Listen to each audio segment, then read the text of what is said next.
شاخیں کاٹ کر اس دروازے کو بند کر دیا گیا ہے۔ اب وہ آگے نہیں بڑھ سکتا جب تک اپنے ہاتھوں کو پوری طرح زخمی نہ کر لے ان شاخوں کو ہٹا کر اپنے لیے راستہ بنانے میں۔ اور یہ 1 یا 2 دن کا واقعہ نہیں ہے، بلکہ ہر دن جب پیغمبر اکرم گھر سے نکلنا چاہتے ہیں، ابو لہب کی زوجہ ام جمیل جنگلات سے خاردار شاخیں کاٹ کے لاتی ہے، پیغمبر کے راستے کو بند کر دیتی ہے۔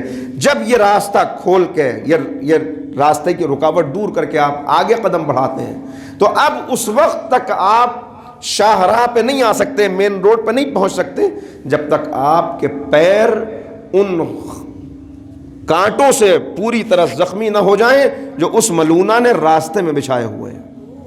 کوئی راستہ دوسرا نہیں ہے جانے کا۔ لہٰذا اب یہاں سے آگے بڑھے، اب جب بازار میں آئے تو اب یہاں بچے ہیں جو ہاتھوں میں پتھر لیے کھڑے ہیں، عورتیں ہیں جو تانا دے رہی ہیں، مرد ہیں جو دیوانے کی صدا لگا رہے ہیں۔ یہاں سے پیغمبر اکرم خانہ کعبہ میں تشریف لائے، بندہ چاہتا ہے کہ اللہ کی عبادت کرے، کھڑے ہو گئے۔ ابو جہل کہتا ہے کون ہے اس وقت جو یتیم عبداللہ کو ایسا ستائے، ایسی اذیت دے کہ میرا دل خوش ہو جائے؟ میرے محلے میں ایک اونٹ کٹا ہے، تم میں سے کون ہے جو جائے اس اونٹ کی اوجھڑی لا کر یتیم عبداللہ کی پشت پہ رکھ دے؟ پیغمبر سجدے میں ہیں، ابو جہل کے حکم پر لوگ جاتے ہیں، بکری یا بھیڑ کی اوجھڑی نہیں ہے، اونٹ کی اوجھڑی لا کر پیغمبر کی پشت اقدس پہ رکھ دیتے ہیں، اور اونٹ کے گوبر، اونٹ کی گندگی اور خون کو پیغمبر کے چہرے انور پہ مل دیتے ہیں۔ کبھی گلے کے اندر رسی ڈال کے اتنی زور سے پھندا لگایا جاتا ہے کہ آنکھیں ابل پڑتی ہیں نبی کریم کی۔ اور ایسے میں لہو لہان ہو کے جب پیغمبر اپنے گھر تشریف لاتے ہیں تو گھر پہ کون ہے؟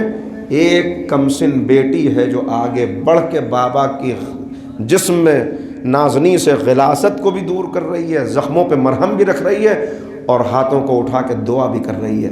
مگر کوئی ایک کمزور روایت بھی آپ نہیں دکھا سکتے کہ کبھی شہزادی نے یہ کہا ہو کہ بابا انہیں ان کے حال پہ چھوڑ دیجئے، انہیں مر جانے دیجئے، اگر یہ نہیں آنا چاہتے راستے پر تو آپ اپنے آپ کو کیوں ہلکان کیے لے رہے ہیں؟ بلکہ ہمیشہ کا پالنے والے میرے بابا کے لیے راہ ہدایت کو آسان کر دیں، ان کے دلوں کو اسلام کے لیے کشادہ کر دے، ان کے دلوں کو کھول دے کہ اسلام کی روشنی ان کے دلوں میں ایمان کی روشنی پہنچ جائے۔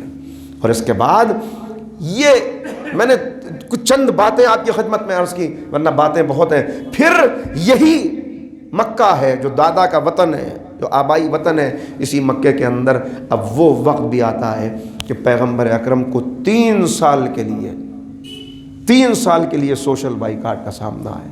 مگر اللہ اکبر، لاکھوں سلام اس دور کے ان مومنین پر کہ میں نے عجیب فقرہ پڑھا کہ شاب ابو طالب میں اگر کوئی بچہ بھوک کی وجہ سے روتا تھا تو اس کی ماں اسے یہ کہہ کے چپ کرتی تھی، بیٹا رونا نہیں ورنہ لوگ ہمارے نبی کو تانے دیں گے۔ یہ عالم اور اس عالم میں اب ایک پیغمبر کی نگاہ میں راستہ ہے، اگر طائف سے مجھے کوئی سہارا مل جائے۔ یہ طائف کیا ہے؟ یہ طائف اصل میں ایک جیسے سیر و تفریح کے لیے انسان چھٹیاں گزارنے کے لیے کہیں چلا جائے، لہٰذا مکے اور مدینہ والوں کے لیے، اہل مکہ کے لیے خاص طور پر یہ چھٹیاں گزارنے کی ایک جگہ تھی جہاں باغات تھے، جہاں نخلستان تھے، جہاں کا موسم نسبتاً ٹھنڈا تھا، لہٰذا وہاں جا کر امیر اور رئیس بڑے بڑے لوگ انہوں نے اپنے مکانات وہاں بنا رکھے تھے۔ پیغمبر اکرم وہاں تشریف لے جاتے ہیں اور وہاں چاہتے ہیں کہ یہاں سے مجھے کوئی سہارا ملے۔ 3 بھائی ہیں کہ جو سردار ہیں، ایک سے جا کے ملاقات کرتے ہیں، مگر کیا جواب ملتا ہے؟ پہلا شخص جو ذرا نرمی سے گفتگو کر رہا ہے وہ کہتا ہے محمد جلدی یہاں سے چلے جاؤ، اس لیے کہ ایسا نہ ہو کہ کل یہ ثابت ہو کہ تم واقعی اللہ کے رسول ہو اور میں تمہاری شان میں کوئی گستاخی کر بیٹھوں۔ میں نہیں چاہتا کہ تمہارے ساتھ کوئی سختی کا رویہ، میں تمہاری مدد نہیں کر سکتا، چلے جاؤ۔ دوسرے کے یہاں آتے ہیں اور پھر یہی طائف ہے کہ جہاں پیغمبر کو اتنے پتھر مارے جاتے ہیں کہ سر سے لے کر پیر تک نبی کریم لہو لہان ہو جاتے ہیں۔ پوچھنے والوں نے پوچھا یا رسول اللہ آپ کی زندگی کا سب سے مشکل لمحہ کون سا تھا؟ سب سے زیادہ اذیت آپ کو کب ہوئی؟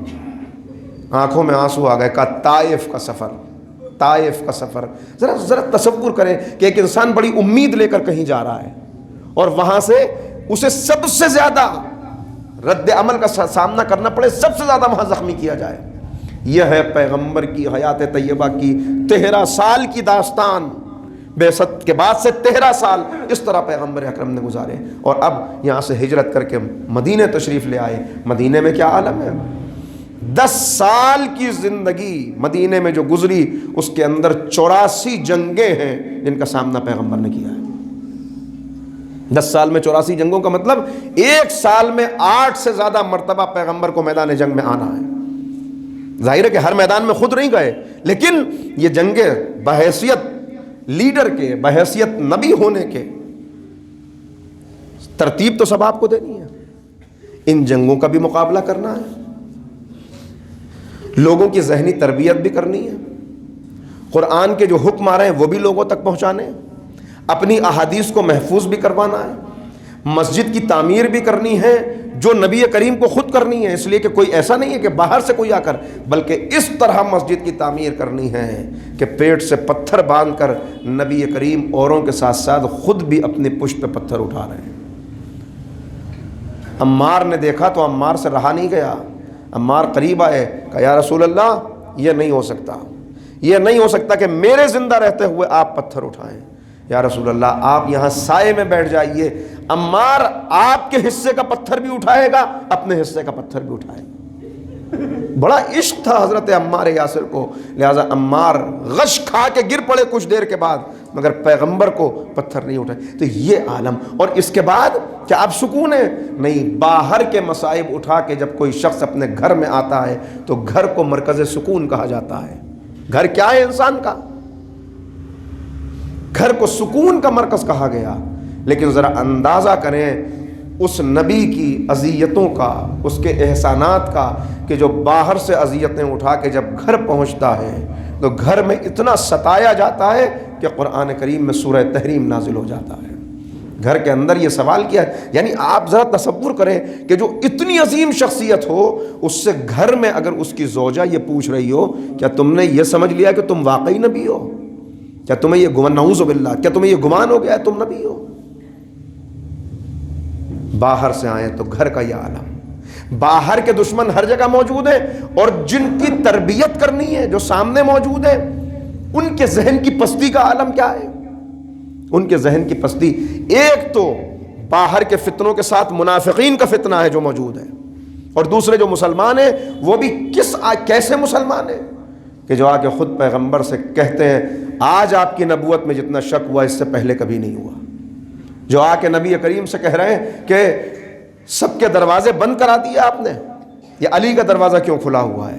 اور پیغمبر کو صفائی دینی پڑ رہی ہے، بتانا پڑ رہا ہے بھائی مجھے اختیار نہیں ہے کہ میں اپنی مرضی سے کسی کا دروازہ کھلوا دوں یا بند کرا دوں، یہ تو اللہ کا حکم ہے۔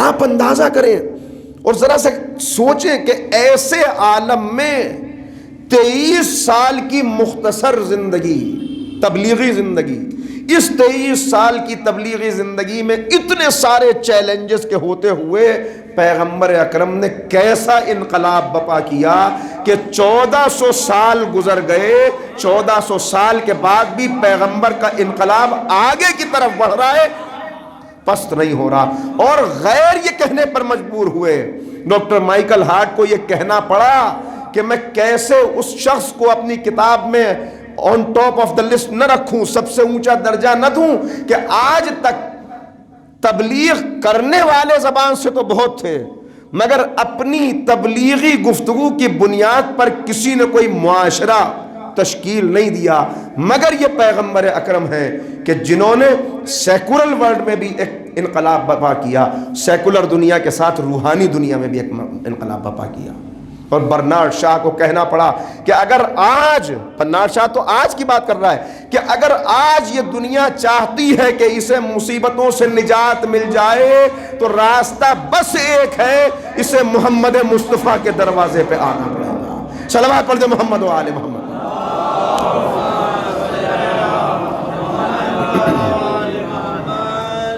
تو کیسا محسن ہے، کیسے احسانات ہیں، کہاں سے کوئی انسان ان احسانات کو چکا سکتا ہے؟ ممکن ہے کسی کے لیے تصور بھی کرنا، سوچنا بھی۔ لہذا اب کہا جا رہا ہے کہ اس نبی سے عشق، ہماری بدقسمتی ہے، میں معذرت چاہتا ہوں، میں اپنے نوجوانوں سے معذرت کے ساتھ یہ جملہ کہہ رہا ہوں، اور جہاں جہاں تک بھی سوشل میڈیا پہ سننے والے سن رہے ہیں، ہماری بدقسمتی یہ ہے کہ ہمارے نوجوان کو اگر سامنے کھڑا کر کے آپ اس سے یہ پوچھیں تم نے سیرت رسول پہ کوئی کتاب پڑھی ہے، 90% جواب یہ ہوگا کہ ہم نے سیرت پیغمبر پہ کوئی کتاب نہیں پڑھی۔ جب انسان کسی کی زندگی سے واقف نہ ہو، کسی کے احسانات کو جانتا نہ ہو، تو اس سے محبت کیسے پیدا ہوگی؟ اور محبت پیدا نہیں ہوگی تو اتباع کیسے ہوگا؟ اور اتباع نہیں ہوگا تو کامیابی کیسے ملے گی؟ لہذا کامیابی کے لیے اتباع، اتباع کے لیے محبت، محبت کے لیے ان کے احسانات کو جاننا، ان کی سیرت کو پہچاننا، انہوں نے کیا قربانیاں ہمارے لیے دیں، کیسا انقلاب برپا کیا۔ اب اتنے مصائب اٹھا کر پیغمبر نے انقلاب کیسا برپا کیا وہ بھی سن لیجئے۔ کیسا انقلاب برپا کیا؟ حیرت میں ہے زمانہ، دنیا حیرت میں ہے کہ ایسے لوگ، ایسے افراد جو ایسے احسان فراموش ہوں، جو کسی کو پہچانتے، جہاں صرف تلوار کی زبان سمجھی جاتی ہے، قاتل کی آرتی اتاری جاتی ہے، جہاں فخر کر کے یہ کہا جاتا ہے کہ میں نے اپنی 7 بیٹیوں کو زندہ درگور کر دیا، جہاں ان مقام فخر ہو یہ انسان کے لیے، اس معاشرے کو پیغمبر نے اتنی بلندی پر پہنچا دیا، اتنے سارے چیلنجز کے ہوتے ہوئے، کہ نبی کریم کا کہیں سے گزر ہو رہا ہے، اصحاب ساتھ میں ہیں، کسی صحابی کا مکان بن رہا ہے، مکان اونچا بن رہا ہے، پیغمبر نے بس ایک سوال کیا، یہ کس کا مکان بن رہا ہے؟ کہا یا رسول اللہ فلاں صحابی کا مکان ہے۔ آپ نے کچھ نہیں کہا، چہرے پہ صرف ناگواری کے آثار آئے، چہرے پر ناگواری کے آثار آئے، اس لیے کہ اس معاشرے کے اندر کہ جہاں پیغمبر نے روحانی انقلاب برپا کیا ہو، جہاں پیغمبر کی تعلیمات یہ ہوں، آج بھی تعلیمات جو موجود ہیں، دیکھو خبردار اپنے مکان کی تعمیر میں یہ خیال رکھنا کہ کہیں تمہارے مکان کی بلندی اتنی نہ ہو کہ تمہارے پڑوسی کے ہوا اور روشنی میں رکاوٹ پیدا ہو جائے۔ وہاں اس دور کے اندر اگر کوئی عالیشان مکان بنائے، ظاہر ہے کہ مکان بنانا بری بات تو نہیں ہے، کہا کچھ نہیں پیغمبر نے، بس ناگواری کے آثار ہوئے چلے گئے۔ کسی نے اس سے جا کے کہا کہ نبی کریم کا گزر تیری گلی سے ہوا تھا، تیرا مکان بن رہا تھا۔ پیغمبر نے کہا تو کچھ نہیں مگر ناپسندیدگی کے آثار چہرے پر تھے۔ اس انصاری نے سنا، آیا، ہاتھ میں کدال لی، اس مکان کو توڑنا شروع کیا۔ جو مکان بن رہا ہے اس مکان کو ملبے کا ڈھیر بنا دیا۔ پھر کسی دن پیغمبر کا وہاں سے گزر ہوا، دیکھا یہاں تو مکان تھا، ملبے کا ڈھیر ہے، کہا یہ کیا ہوا؟ کہا یا رسول اللہ اس نے اپنے ہاتھ سے اپنا مکان توڑ دیا، بلاؤ۔ بلایا گیا، کہا تو نے اپنا مکان توڑ دیا؟ اس نے سر جھکا کے کہا کسی سے سنا تھا کہ آپ کو پسند نہیں ہے، کسی سے سنا تھا کہ آپ کو پسند نہیں ہے، لہذا میں نے یہ مکان توڑ دیا۔ یہ انقلاب کس معاشرے میں برپا کیا؟ یہ کون سے لوگ ہیں جن کے اندر پیغمبر اکرم نے یہ حمیت و غیرت اور یہ ایمان پیدا کر دیا؟ میں دست ادب جوڑ کے عرض کرتا ہوں، میں اپنے آپ سے پوچھوں میرا کیا کیا پیغمبر کو پسند نہیں ہے؟ کبھی کسی نے اپنے آپ سے سوال کیا ہمارا کیا کیا پیغمبر کو پسند نہیں ہے؟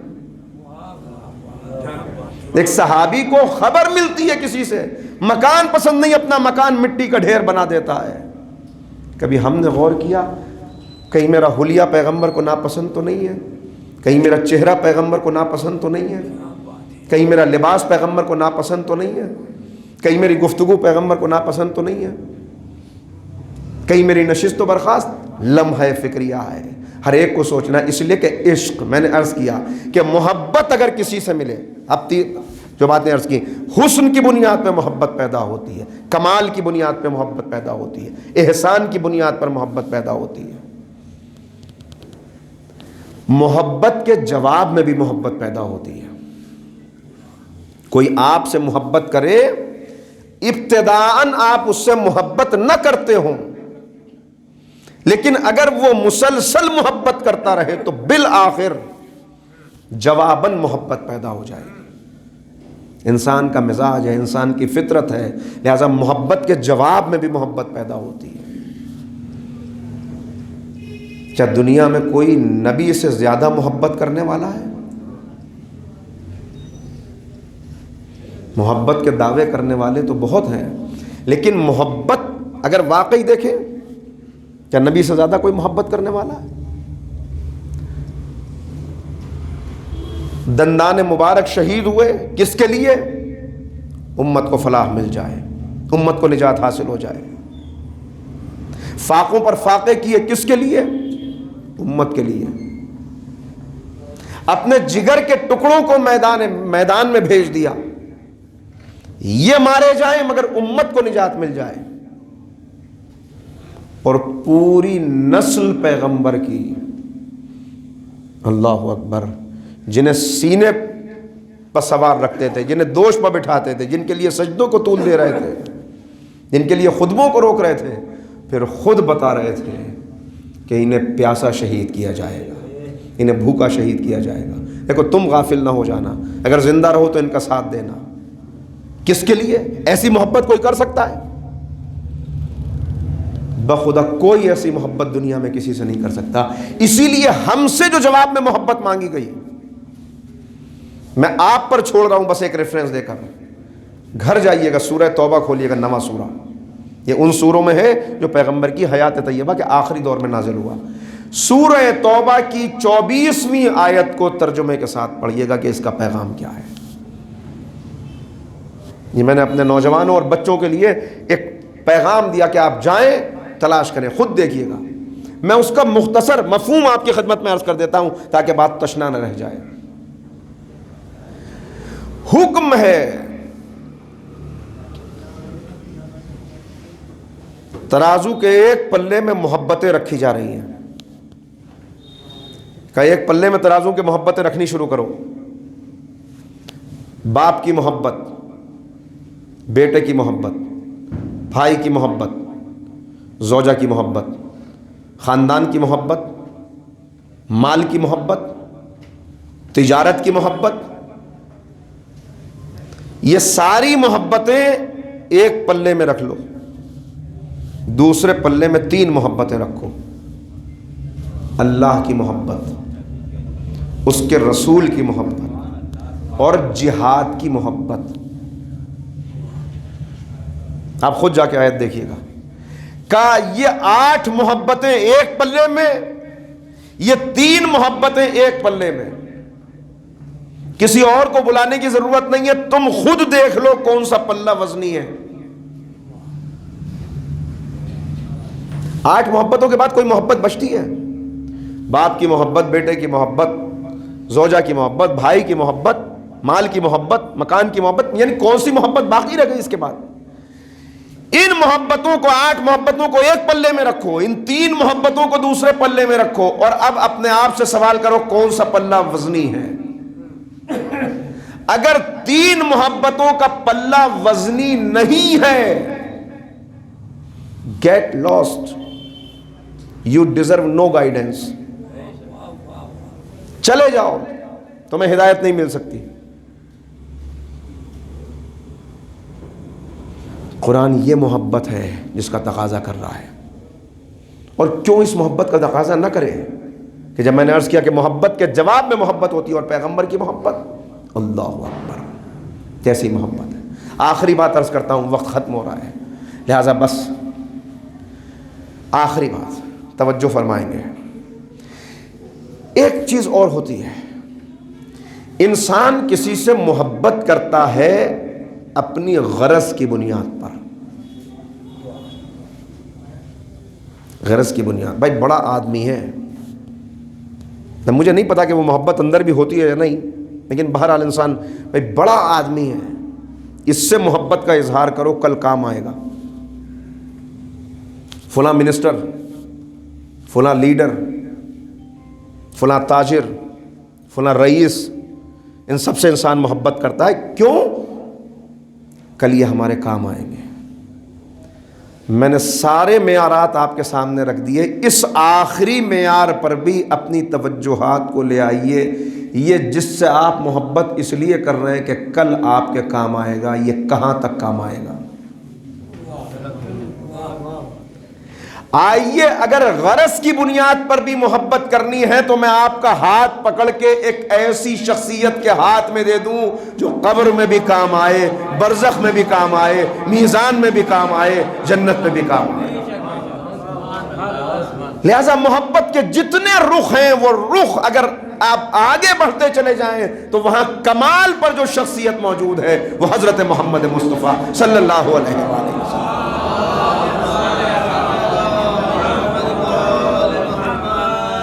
کاش کہ اللہ تعالی ہمیں رسول کی محبت عنایت فرما دے، ہمیں عشق رسول مل جائے،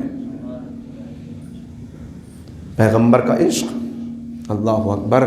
یہ عشق جب مل جائے تو بندہ کہاں پہنچ جاتا ہے، یہ عشق جب مل جائے۔ اب وقت نہیں ہے لیکن رومی نے واقعہ بیان کیا ہے، باتیں بہت ساری حکایتیں موجود ہیں، بیان کی جاتی ہیں، اور یہ بیان کیا کہ ایک مرتبہ کسی بادشاہ نے لیلا کو اپنے دربار میں طلب کیا اور اس کو دیکھنے کے بعد اس سے یہ کہا کہ آخر تیرے پاس کیا ہے، تجھ سے زیادہ حسین تو میری کنیزیں ہیں، ایسا کون سا حسن تیرے پاس ہے کہ جس کی وجہ سے ایک شہزادے نے اپنے تشخص کو بھی گم کر دیا، لوگ بھول گئے کہ قیس کون ہے، مجنوں کہنے لگے قیس کو۔ تو مولانا رومی کہتے ہیں کہ لیلا نے سر جھکا کے کہا کہ اگر تجھے میرا حسن دیکھنا ہے تو مجنوں کی نگاہیں لے کے آ، میرا حسن تیری نگاہوں سے نظر نہیں آئے گا، اس کے لیے مجنوں کی نگاہ چاہیے۔ بس عزیزو، سب سے بڑا مسئلہ آج یہی ہے، پیغمبر کا حسن، پیغمبر کا کمال، پیغمبر کے احسانات یہ سب اپنی جگہ پر موجود ہیں، مگر ان کو دیکھنے کے لیے بلال کی آنکھ چاہیے، ابوذر کی آنکھ چاہیے، سلمان کی آنکھ چاہیے۔ کاش کہ ہمیں بھی سلمان کی آنکھ مل جائے۔ جب سلمان کی آنکھ ملتی ہے، جب ابوذر کی آنکھ ملتی ہے، تب عشق پیغمبر پیدا ہوتا ہے، تب حسن نظر آتا ہے، تب کمالات نظر آتے ہیں۔ اور اگر ان کا حسن دیکھنا ہے، نہیں جو پلٹ کے ایک جملہ کہہ دوں کہ اگر پیغمبر کو دیکھنا ہے تو سلمان کی آنکھ چاہیے، اور اگر بلال کا حسن دیکھنا ہے تو پیغمبر کی آنکھ چاہیے۔ بلال کا حسن دیکھنا ہے تو پیغمبر کی آنکھ چاہیے، دنیا کی آنکھ سے نظر نہیں آتا۔ بڑے احسانات ہیں پیغمبر اکرم کے، اگر ہم اپنی زندگی کو 70 مرتبہ بھی اس راہ میں قربان کر دیں، پیغمبر کے احسانات کا ادا کرنا تو دور ہے، وہ تو میں نے عرض کیا کہ گمان بھی نہیں کرنا چاہیے، سوچنا بھی نہیں چاہیے، تصور بھی کوئی نہ کرے، بس ہم تو شکریہ ادا کر سکتے ہیں۔ ہاں، شکریہ ادا کرنے کے لیے وہ زبان ہمیں مل جائے کہ ادا کیا ہوا شکریہ ان کی بارگاہ میں قبول ہو جائے، وہ زبان مل جائے، کیونکہ ایک شکریہ وہ ہے جو صرف اس مادی زبان سے ہے، ایک شکریہ وہ ہے جو انسان کا واقعی دل کی زبان سے شکریہ ہے، وہ شکریہ انسان کے وجود میں نظر آتا ہے، پتہ چلتا ہے، باڈی لینگویج بھی کوئی چیز ہوتی ہے، معلوم ہوتا ہے کہ انسان شکر ادا کر رہا ہے، اور اسی شکریہ کے ادا کرنے کی ایک کوشش یہ فرش مجلس ہے۔ لہذا بار بار یہ بات میں کہتا ہوں کہ یہاں بھی آ کے کبھی یہ نہ کہا کیجئے کہ مولا ہم سے حق نہ ادا ہوا، اس لیے کہ حق ادا کرنے کے لیے ہم نے کیا کیا ہے۔ اگر پلٹ کے انہوں نے پوچھ لیا کہ تم نے حق ادا کرنے کے لیے کیا کیا، تو کیا جواب ہے ہمارے پاس؟ ہم کیا کہہ سکتے ہیں ہم نے حق ادا کرنے کے لیے کیا کیا؟ زیادہ سے زیادہ یہ کہہ سکتے ہیں ہم نے آپ کا ماتم کیا، ہم نے آپ کے نام پہ آنسو بہائے، ہم نے لنگر لٹائے، ہم نے نظر دی، ہم نے سبیلیں لگائیں، مگر اس سے پہلے بھی عرض کیا تھا کہ یہ بھی نہ کہیے گا اگر پلٹ کے انہوں نے پوچھ لیا کہ نظر تو نے دی، کھا تیرے بچوں نے لیا، میری سکینہ تو پھر بھی پیاسی رہ گئی، میرا اصغر تو پھر بھی پیاسا رہ گیا، تو اس کا کیا جواب ہوگا ہمارے پاس؟ یہ بھی ان کی طرف سے احسان میں اضافہ ہے کہ اگر ان کا نام لے کے ہم خود کھا لیں تو وہ اسے بھی قبول کر لیتے ہیں، اگر ان کا نام لے کے ہم خود پی لیں تو وہ اسے بھی قبول کر لیتے ہیں۔ زیادہ سے زیادہ انسان کہہ سکتا ہے ہم نے آنسو بہائے، ہم نے ماتم کیا، مگر میں کہتا ہوں یہ بھی نہ کہیے گا۔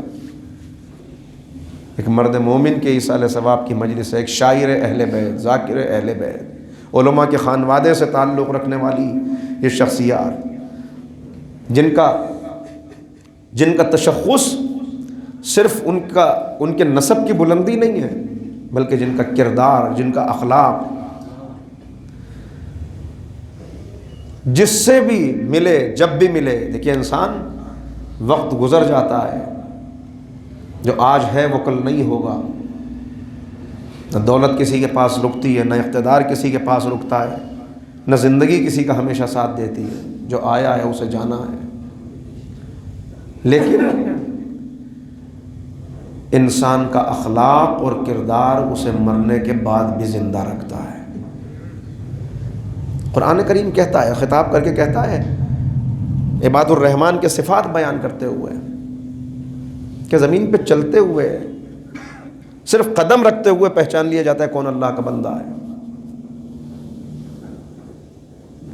قدم رکھتے ہوئے صرف۔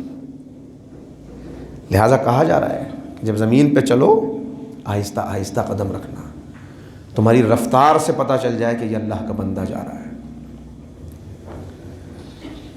یہ بھی شکریہ کا ایک انداز ہے کہ انسان چلے تو اس کی رفتار اور اس کا انداز بتا رہا ہو کہ وہ شکر گزاروں میں ہے، تکبر کرنے والوں میں نہیں ہے۔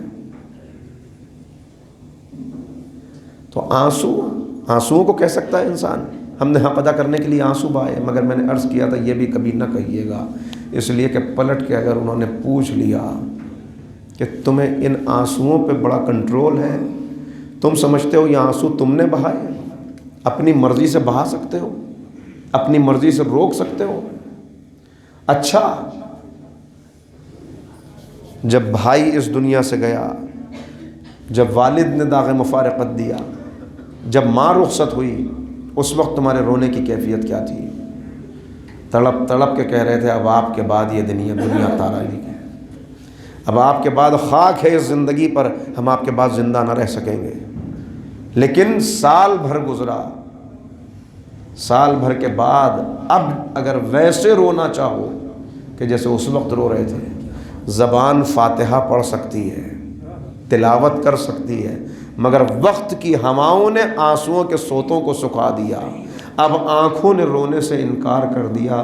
ارے تو اپنے مرنے والے پر سال بھر کے بعد رو نہیں سکتا، اگر فاطمہ کے لال پر 1400 سال کے بعد رو رہا ہے تو یہ تیرے آنسو نہیں ہے، یہ کسی ماں کی امانت ہے جو تیری آنکھوں میں ہے، یہ کسی ماں کی امانت ہے۔